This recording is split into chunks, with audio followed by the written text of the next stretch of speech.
News now, আমরা জানি কোনটা খবর।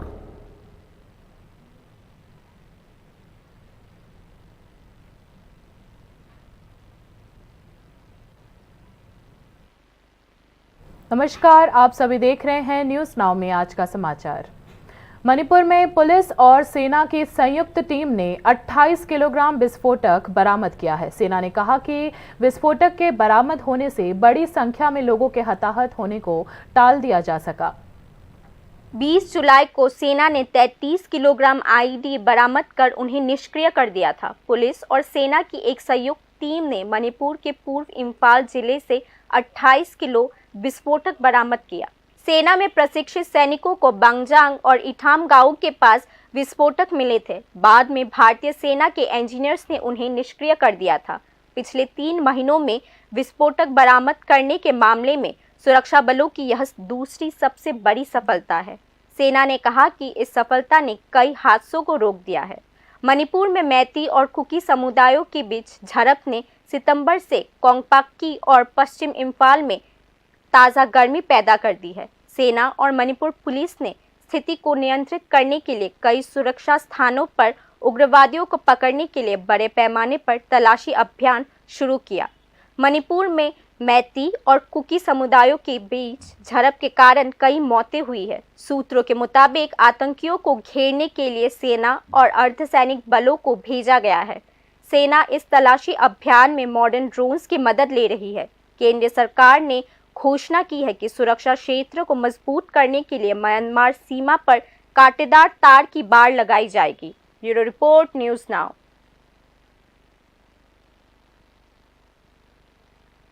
भारत सरकार, त्रिपुरा सरकार और तिप्रामोथा के बीच त्रिपक्षीय समझौते के बाद जॉइंट वर्किंग ग्रुप समिति की पहली बैठक शुक्रवार को हुई। तिप्रामोथा सुप्रीमो प्रद्योत किशोर देबबर्मन ने कहा कि सचिव स्तर की इस बैठक में समझौते के सभी बिंदुओं पर विस्तार से चर्चा हुई है। त्रिपुरा के जनजाति वर्ग की विभिन्न मांगों पर चर्चा को लेकर जॉइंट वर्किंग कमेटी ग्रुप की पहली बैठक शुक्रवार को हुई। दिल्ली में आयोजित सचिव स्तर की बैठक में तिप्रामोथा, केंद्र सरकार और राज्य सरकारों के प्रतिनिधियों ने भाग लिया। केंद्रीय गृह मंत्रालय के पूर्वोत्तर सलाहकार AK मिश्रा की अध्यक्षता वाली समिति के अन्य सदस्यों में तिप्रामोथा के अध्यक्ष प्रद्योत किशोर देबबर्मन, मोथा के सभापति विजय कुमार रंखाल, त्रिपुरा के गृह सचिव, त्रिपुरा जनजाति कार्यालय विभाग के सचिव, केंद्रीय गृह सचिव और पूर्वोत्तर मामले के मंत्रालय के सचिव शामिल रहे। प्रद्योत किशोर देबबर्मन ने अपने सोशल मीडिया पर कहा कि बैठक के अंत में त्रिपक्षीय समझौते कर सभी पॉइंट्स पर चर्चा की गई।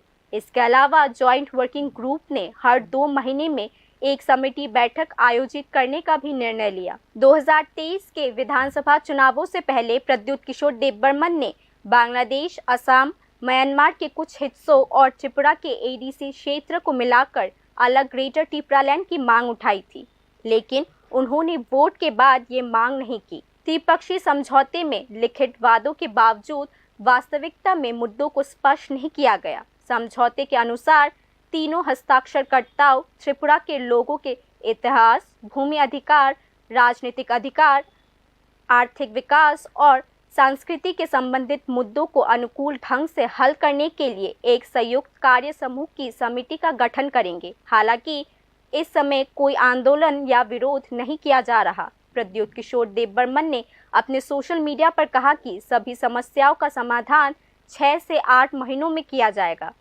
जबकि लोकसभा चुनाव से पहले 2 मार्च को हुआ समझौता पूर्वोत्तर रूप से भाजपा और त्रिपुरामोथा के एक वर्ग के लिए बड़ी जीत है, लेकिन यह स्पष्ट नहीं किया जा सकता कि त्रिपुरा के जनजाति और जनजातियों के लोगों के लिए यह क्या मिलेगा। Bureau report, news now. मुख्यमंत्री डॉक्टर मानिक शाह ने शुक्रवार को ग्रामीण क्षेत्रों में जल जीवन मिशन के सफल कार्यान्वयन के अलावा शहरी क्षेत्रों में पीने के पानी की आपूर्ति सुनिश्चित करने के लिए एक मेगा प्रोजेक्ट का शिलान्यास किया। उदयपुर राजर्षि हॉल परिसर में एशियन डेवलपमेंट बैंक के वित्तीय सहयोग से राज्य के 12 शहर इस मेगा प्रोजेक्ट से जुड़ेंगे। लगभग 530 करोड़ रुपए के बजट वाले इस प्रोजेक्ट से खोवाई, मोहनपुर, रानीर बाजार, विश्रामगंज, मेलाघर, उदयपुर, अमरपुर, बिलोनिया, कुमारघाट, धर्मनगर, कैलाशहर और अंबासा में रहने वाले लगभग 4 लाख लोगों को फायदा होगा। मुख्यमंत्री डॉक्टर मानिक शाह ने कहा कि इस मामले में 330 करोड़ रुपए स्वीकृत किए गए हैं। कार्यक्रम में बोलते हुए मुख्यमंत्री ने विभिन्न परियोजनाओं के पैसे को सही ढंग से खर्च करने के लिए भी जनप्रतिनिधियों का ध्यान आकर्षित करवाया। आज के এখানে আউট অফ 20 যে নগর উন্নয়নের যে কথা এখানে বলা হয়েছে তার মধ্যে 12টি যে বিভিন্ন যে নগর এবং মিউনিসিপ্যালিটিতে তার প্রথম ফেজে তার উন্নয়নের জন্য এশিয়ান ডেভেলপমেন্ট ব্যাংকের যে সহযোগিতায় যেটা হচ্ছে তাতে করে দেখা যাচ্ছে 530 কোটি টাকা রাখা হয়েছে। প্রথম এই 530 কোটির অনুমোদন ওনারা দিয়েছেন এবং এডিবির পক্ষ থেকে 12টি শহরে আউট অফ 530 করোড় থেকে 330 কোটি টাকা এখন পর্যন্ত অনুমোদন দিয়েছে। এবং এখানে বলা হয়েছে তাদেরও কিন্তু গাইডলাইন থাকে। অনেক সময় বিধানসভার মধ্যে উল্টোপাল্টা কথাবার্তা বলে না জেনে শুনে, গাইডলাইনের বাইরে কারোর ক্ষমতা নাই কিছু করার। এডিবির যে নির্দিষ্ট সময়ের মধ্যে বলা হয়েছে যে 36 মাসের মধ্যে অর্থাৎ 3 বছরের মধ্যেই এই প্রকল্প শেষ করতে হবে। আমি আশা করি যে এই প্রকল্প আরবান ডেভেলপমেন্ট যেভাবে নিয়েছে আমাদেরও প্রতিটা পয়সা প্রতিটা টাকা যেন প্রপারলি ইউজ হয় সেই দিকেও আমরা তো आखिरकार अपहृत पति चाइलाफ्रू मॉग को उसकी पत्नी ने ढूंढ ही लिया। 13 सितंबर को बिलोनिया के चाइलाफ्रू मॉग ने वैध पासपोर्ट पर बांग्लादेश की यात्रा की। उसे पिछले बुधवार को घर वापस लौटना था, लेकिन घर लौटते वक्त बांग्लादेश के खागड़ाछड़ी इलाके में भारतीय नागरिक चाइलाफ्रू मॉग का अपहरण कर लिया गया। अपहरणकर्ताओं ने चाइलाफ्रू मॉग की पत्नी को फोन किया और रुपये की फिरौती मांगी। परेशान होकर चाइलाफ्रू मॉग की पत्नी पुलिस के पास पहुंची, लेकिन मदद करने के बजाय उसे पागल कहकर थाने से बाहर निकाल दिया गया। ऐसे में अपहृत चाइलाफ्रू मॉग की पत्नी ने बिलोनिया महुरी घाट के आईसीपी प्रभारी से संपर्क किया। मदद की कोशिश के दौरान ड्यूटी पर तैनात बीएसएफ जवानों ने आईसीपी प्रभारी को रोका। इस घटना के बाद संबंधित बीएसएफ जवान के खिलाफ बिलोनिया थाने में मामला दर्ज कराया गया है। पूरी घटना की रिपोर्ट न्यूज नाउ ने की थी। आखिरकार 3 दिन बाद शुक्रवार सुबह करीब 10:30 बजे भारतीय नागरिक चाइलाफ्रू मॉग महुरी घाट बॉर्डर के रास्ते बांग्लादेश से वापस लौट आया। कानूनी प्रक्रिया के बाद ही चाइलाफ्रू मॉग को वापस लाया गया है। घटना के बाद मामले की जांच शुरू करते हुए बांग्लादेश पुलिस ने अपहरणकर्ताओं में से एक को गिरफ्तार भी कर लिया है और अपहरणकर्ताओं की 2 बाइक जब्त कर ली गई है। इस बीच चाइलाफ्रू मॉग की पत्नी अपने पति को वापस पाकर स्वाभाविक रूप से खुश है। हालांकि इस कड़वे अनुभव के बाद बांग्लादेश अब पर्यटन के लिए सुरक्षित नहीं है। उसने अपनी राय व्यक्त करते हुए ऐसा कहा। এখন কি বাংলাদেশ থেকে গেলেন? বাংলাদেশে 13 তারিখে গেছিল। 13 তারিখ গেছিলেন? হ্যাঁ 13 তারিখে গেছে। তারপর অন্তর গেছে আমারে চট্টগ্রামে চিটাগাঙে 7 দিন থাকছি। চিটাগাং? হ্যাঁ চিটাগাঙে 7 দিন থাকার পরে আমরা মধু পূর্ণিমার দিন আমার মিরামিস আছিল। আচ্ছা। মিরামিস আইসারে 12:30 1টা দিকে আমি গাড়িতে উঠছি, মানে দিনের বেলা। ওড়িশারে আইতে আইতে জামের লেট কারণে আমি আরো জাম ধরে রয়েছে। জানালে আমি এই শিউরা বাজারে नाश्ता করছিল। শিউরা বাজারে? হ্যাঁ শিউরা বাজার, বাংলাদেশে। আচ্ছা। बाकी की खबरें ब्रेक के बाद। আপনি দেখছেন নিউজ নাও, আমরা জানি কোনটা খবর। ICFA University Tripura, where dreams take flight. Celebrating 20 years of excellence in engineering, management, law, education, paramedical science, humanities, social science and nursing. Join us now and dare to dream big. একটু চেষ্টাতেই দুল লেগে যায় নববধূর কানে, একটু চেষ্টাতেই মানিয়ে নেওয়া যায় বিবাহিত জীবনে নানা অনুভূতি জড়ানো বিয়ের গয়না। শ্যাম সুন্দর কোম্পানি জুয়েলার্স। তুমি আছো রান্নাঘরে, তাই সুগন্ধে ভরে, যা খুশি তেমনই খাই তোমার জাদুর রান্নায়। থাকে শুধু লংতরাই, থাকে শুধু লংতরাই, কত কেজি রান্না হয় মন তাই করছো জয়, ভালোবেসে বলছি তাই রান্নায় তোমাকে চাই, চাই শুধু লংতরাই, চাই শুধু লংতরাই, লংতরাই গুঁড়ো মশলা, রান্নায় তোমাকে চাই, চাই শুধু লংতরাই। Step into the realm of Assam Downtown University, where we encourage success, experience the pinnacle of academic excellence, and live your best days. আপনি দেখছেন নিউজ নাও, আমরা জানি কোনটা খবর। आगे की खबरें कुछ इस प्रकार है। त्रिपुरा के एक व्यवसायी का अपहरण कर फिरौती मांगने के आरोप में बारासात नगरपालिका के वार्ड नंबर 2 के तृणमूल काउंसलर मिलन सरदार को गिरफ्तार किया गया है। उन्हें कोलकाता पुलिस की सीआईडी ब्रांच ने उनके घर से गिरफ्तार किया। कलकत्ता पुलिस की सीआईडी ब्रांच ने बताया कि अपहर्ताओं ने सोतपुर के पानीहाटी इलाके में त्रिपुरा के एक बड़े व्यवसायी का अपहरण कर लिया और 3 बार में कुल 11 करोड़ रुपए की फिरौती वसूल की। तृणमूल काउंसलर मिलन सरदार ने अपहरणकर्ताओं को आश्रय और पुलिस सुरक्षा का आश्वासन देकर व्यवसायी को बारासात इलाके के दत्तपुकुर में एक बगीचे में रखा। मिलन सरदार और उसकी टीम ने जान से मारने की धमकी देकर 3 बार में करीब 11 करोड़ रुपए वसूले हैं। जब व्यवसायी की तरफ से खरदा थाने में अपहरण का मामला दर्ज करवाया गया तो बैरकपुर कोर्ट ने मामले की गंभीरता को समझते हुए सीआईडी जांच का आदेश दिया। सीआईडी ने पूर्व पुलिस कर्मी सोमनाथ समद्दर समेत कुल 7 लोगों को गिरफ्तार किया है। उनसे पूछताछ से पुलिस जांच में बारासात नगरपालिका के तृणमूल काउंसलर मिलन सरदार का नाम सामने आया। सीआईडी ने गुरुवार की रात मिलन को बारासात स्थित घर से गिरफ्तार किया। हालांकि इस घटना में कुल 8 लोगों को गिरफ्तार किया गया है, लेकिन सीआईडी सूत्रों के मुताबिक अपहरण में कई और लोग भी शामिल हैं। गिरफ्तार काउंसलर को बारासात थाने की अनुमति से भवानी भवन ले जाया गया। बारासात लोकसभा सांसद और बारासात जिला संगठन अध्यक्ष काकली घोष दस्तीदार ने कहा कि मिलन सरदार की गिरफ्तारी की खबर मिलने के बाद उन्हें पार्टी से निष्कासित कर दिया गया है। मिलन सरदार पिछले नगर निगम चुनाव में उम्मीदवार थे। पहले तो पार्टी ने उन्हें टिकट नहीं दिया, लेकिन बाद में रहस्यमय तरीके से उन्हें उम्मीदवार बना दिया गया। भ्रष्टाचार के कई मामलों में आरोपी मिलन सरदार की गिरफ्तारी से सत्तारूढ़ तृणमूल कांग्रेस असमंजस की स्थिति में है।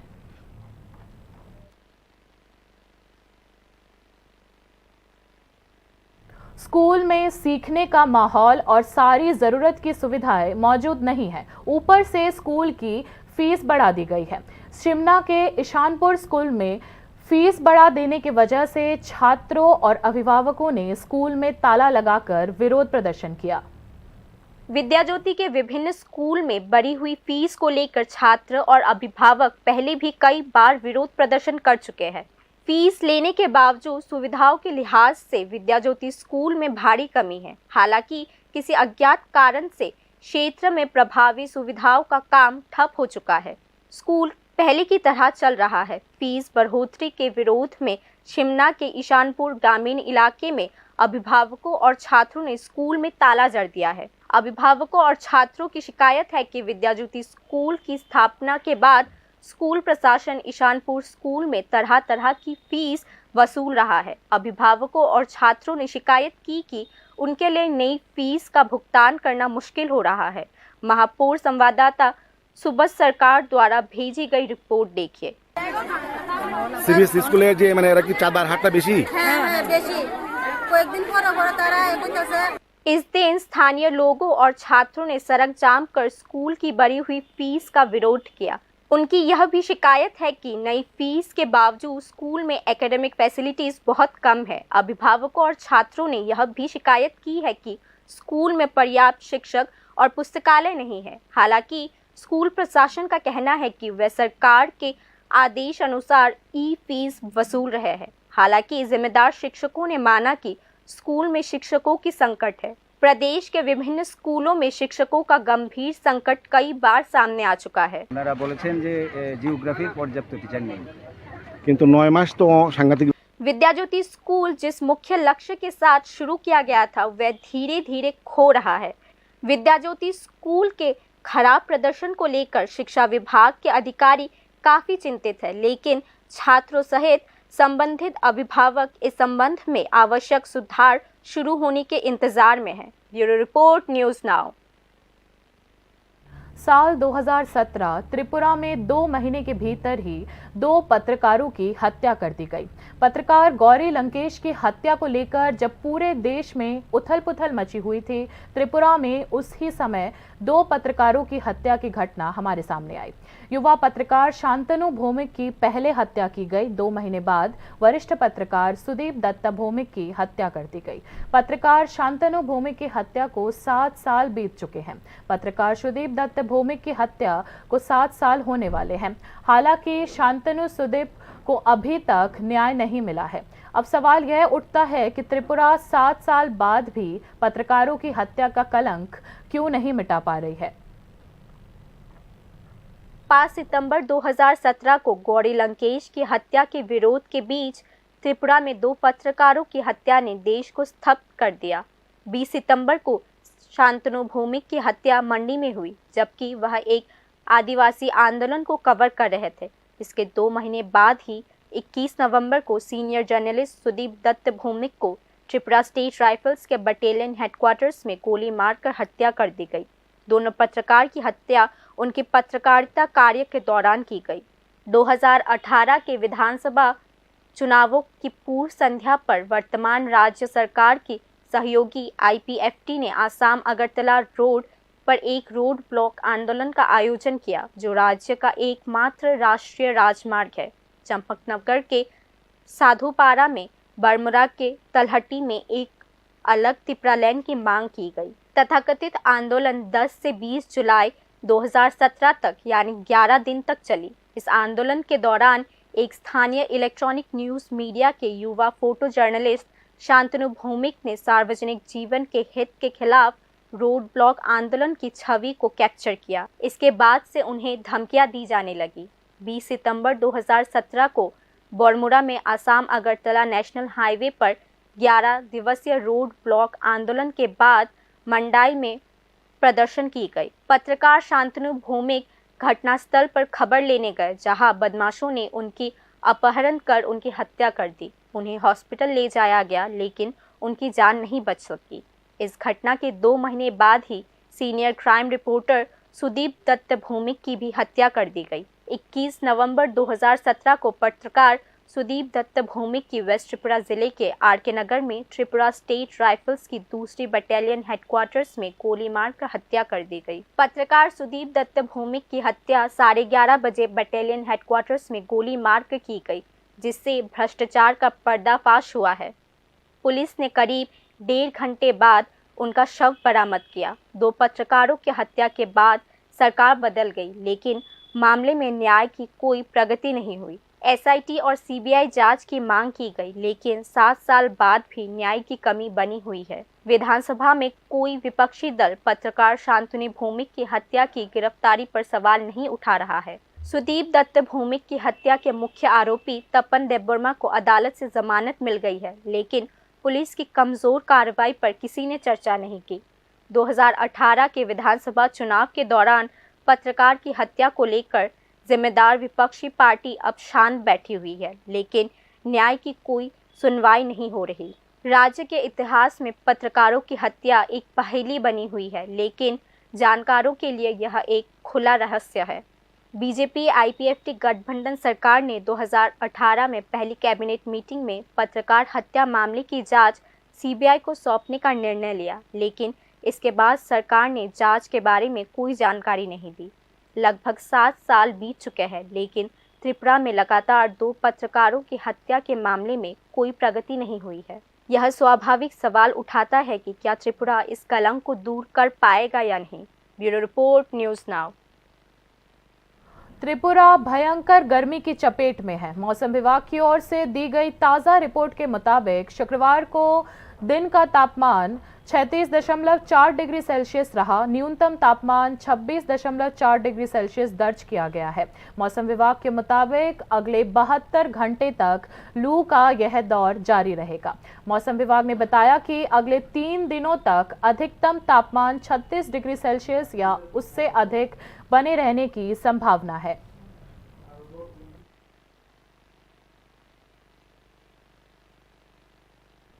बाकी न्यूज अपडेट्स के लिए देखते रहिए न्यूज़ नाउ। शुभ रात्रि।